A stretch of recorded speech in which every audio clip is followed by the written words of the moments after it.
حضرت آدم علیہ السلام کے ہاں جو بھی بیٹا پیدا ہوتا تو اس کے ساتھ بیٹی ضرور پیدا ہوتی تھی، تو اس بچی کے ساتھ پیدا ہونے والا بچہ دوسرے بچے کے ساتھ پیدا ہونے والی بچی سے شادی کرتا۔ حضرت آدم علیہ السلام کی صلبی اولاد کے دوران ایک بطن کا دوسرے بطن سے نکاح جائز تھا۔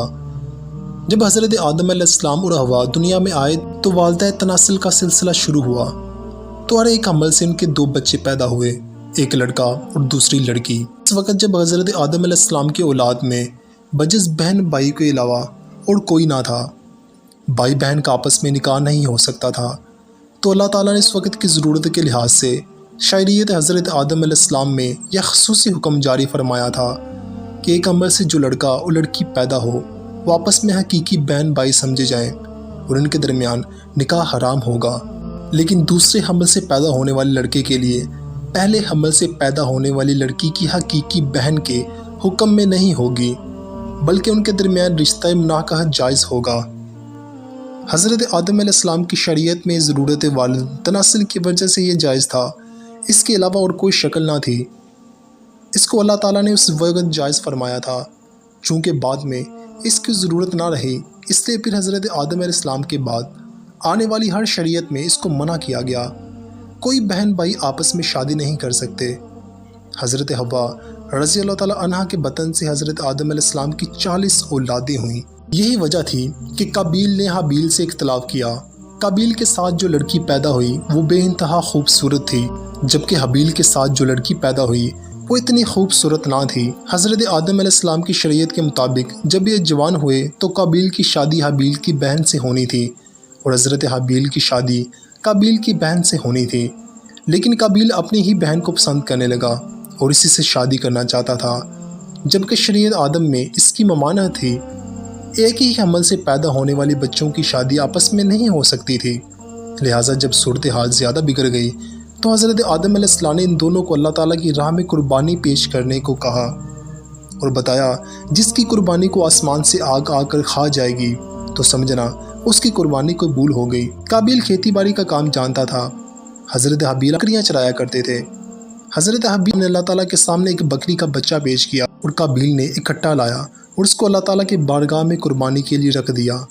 چنانچہ حضرت حابیل کی قربانی کو قبول کیا گیا، جس پر حابیل کہنے لگا کہ میرے والد صاحب نے میری قربانی قبول ہونے کے لیے دعا کی ہوتی، جس کی وجہ سے اللہ تعالیٰ نے میری قربانی قبول فرمائی۔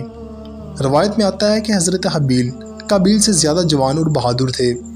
حابیل نے اپنے بھائی کو کہا کہ اگر تم مجھے قتل بھی کر دو گے تو تمہارا مقابلہ نہیں کروں گا، میں چاہتا ہوں کہ قیامت کے دن تو میرے گناہوں میں شمار ہو جائے۔ قابیل نے ایک دن غصے میں آ کر حضرت حابیل کو پتھر مار کر قتل کر دیا۔ حضرت حابیل کو قتل کرنے کے بعد قابیل بہت ہی دکھی اور پریشان رکھنے لگا۔ قابیل اپنے بھائی کی لاش کو کندھوں پر اٹھا کر کئی دنوں تک گھومتا رہا، اب اس لاش کا میں کیا کروں؟ پھر اللہ تعالیٰ کے حکم سے 2 کوے آپس میں لڑنے لگے، ان میں سے ایک کوے نے دوسرے کوے کو مار ڈالا۔ یہ سب کچھ قابیل دیکھ رہا تھا۔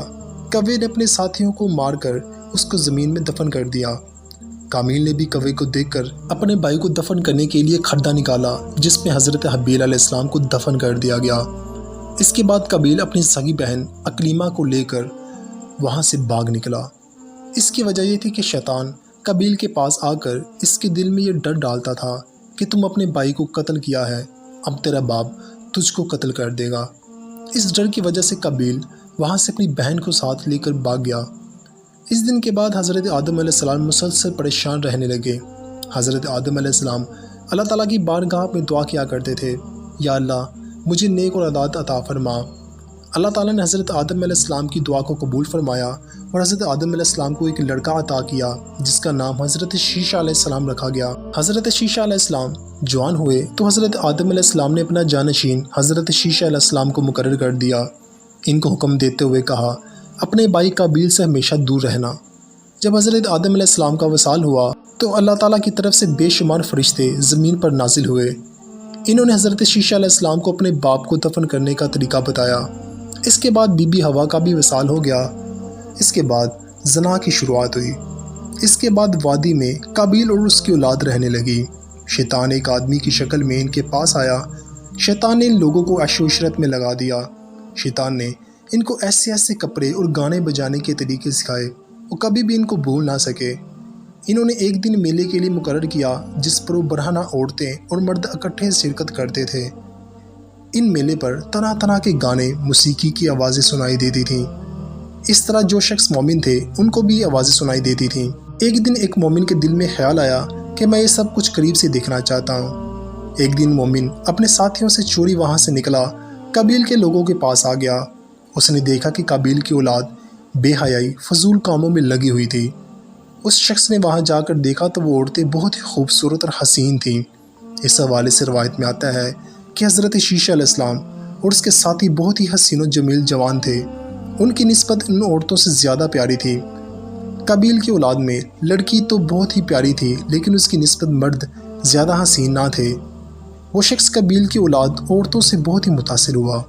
اس کے بعد وہ واپس آ گیا۔ اس نے مومنین کو بھی ان کی عورت کے بارے میں بتایا۔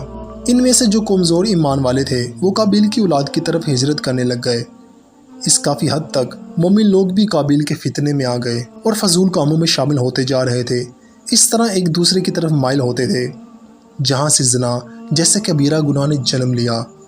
روایت میں آتا ہے کہ حضرت شیشہ اسلام کے ساتھ رہنے والے ساتھیوں کی تعداد بہت ہی کم رہ گئی، جبکہ قبیل کا گروہ کافی مضبوط اور طاقتور ہو چکا تھا۔ وہ حضرت شیشہ علیہ السلام اور اس کے ساتھیوں کو تنگ کرتے رہتے تھے۔ وہ ان کو طرح طرح کی تکلیفیں دیا کرتے تھے۔ اگر دیکھا جائے تو زنا اسی وقت شروع ہو گیا تھا جب قبیل اپنی بہن اکلیمہ کو لے کر وہاں سے بھاگ گیا تھا۔ اس نے اپنی بہن کے ساتھ ہی اپنی اولاد کو جنم دیا۔